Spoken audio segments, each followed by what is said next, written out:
While the average score for 18 holes of golf is about 100, that doesn't mean that people who shoot 100 haven't shot in the 90s before. That's what an average is it might be, say, 95 or 97, it might be 103 or 105, but it's around that 100 range. Now, that being said, while the average score is 100 and it's fairly common to break 100, it's less common to break 90 and shoot in the 80s. In fact, only about 10% of golfers consistently shoot in the 80s.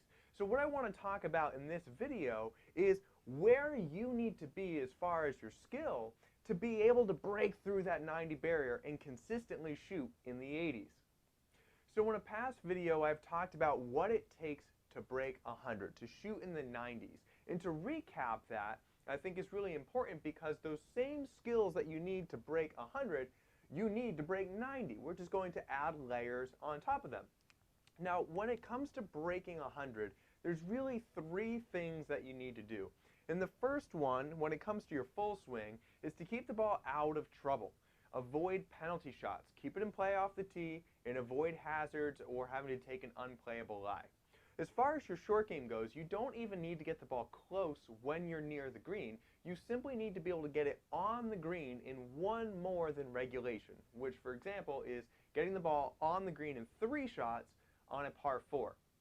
And then lastly, when it comes to your putting, to break 100, you simply need to 3-putt half the time and then 2-putt half the time. And if you do those 3 things, you will break 100. So now we're shifting the conversation into how do we break 90. And like I said a minute ago, the skills you need to break 100, keeping the ball out of trouble, keeping it in play, avoiding those penalty shots, on the green in regulation +1, and then 3-putting half the time, 2-putting half the time, those are still necessary, but we're going to add a layer. We don't have to reinvent the wheel. We simply need to get better in the areas of our game that have the biggest impact on our score. It's all about the process, and the process leads to the result. Now, that being said, when it comes to breaking 90, you might think, okay, now's the time. Now's the time where I need to hit a lot of fairways. When we went to break 100, you didn't need to hit any fairways. And when it comes to breaking 90, you don't need to hit any fairways. It's not important. What's important is that you put yourself in positions where you can miss well enough to be able to do this. When we talked earlier, we wanted to be able to hit the green in 1 over regulation, GIR +1, in order to break 100. This is still true. At this point, you still don't need to have a good enough short game to knock the ball on and make that putt. It's coming, but not to shoot in the 80s. You don't need to hit any fairways. You still need to avoid all the trouble, but you don't need to hit any fairways. And when it comes to around the green, you just need to get it on in 1 more than regulation. So here's how you break 80. When it came to breaking 90 and shooting in the 80s, when it came time to break 100, I said, look, you need to 3-putt half the time and 2-putt half the time. This is where we get the biggest change. We need to eliminate those 3-putts. We need to 2-putt or better every time, 100% of the time.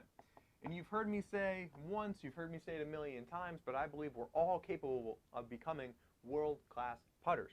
We need to eliminate those 3-putts. If we do, just that alone, we're shaving 9 strokes off our game. And according to the math that I cover in my How to Break 100 video, if we follow all those rules, you will be 27 over, which gives you a score of 99. And simply by eliminating your 3-putts, that's it, eliminating your 3-putts, you get 9 shots knocked off of your round, which means you're going to shoot a 90.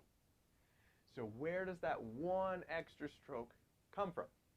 Well, that 1 extra stroke comes from right here, our first green in regulation.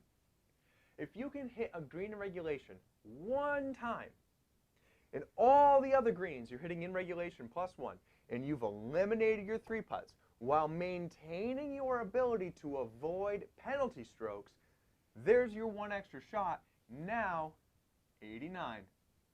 You've broken 90. Now, obviously, as we want to score lower, something has to give, and we have different areas that we can change. We could, and we'll talk about this in further videos, how to break 80, how to break 70, and so forth, but you could hit the ball closer with your wedges, where some of these 2-putts become 1-putts. It's not necessary to break 90, but it helps to give you a little bit of wiggle room, okay? Just in case, for example, you do get a penalty off the tee, which hopefully you don't, because that's the quickest way to add strokes to your game. So we have wiggle room. Eventually, you're going to hit more greens. You're going to get the ball closer with your wedges, and so forth. But for the sake of this conversation, all you need to do to break 90 and consistently shoot in the 80s is keep the ball out of trouble, avoid penalties, avoid hazards, avoid unplayable lies where you need to add a penalty to your game. You need to hit at least one green in regulation. And to recap, a green in regulation is the par of a hole minus 2. So on a par 4, that means hitting the green in 2 shots.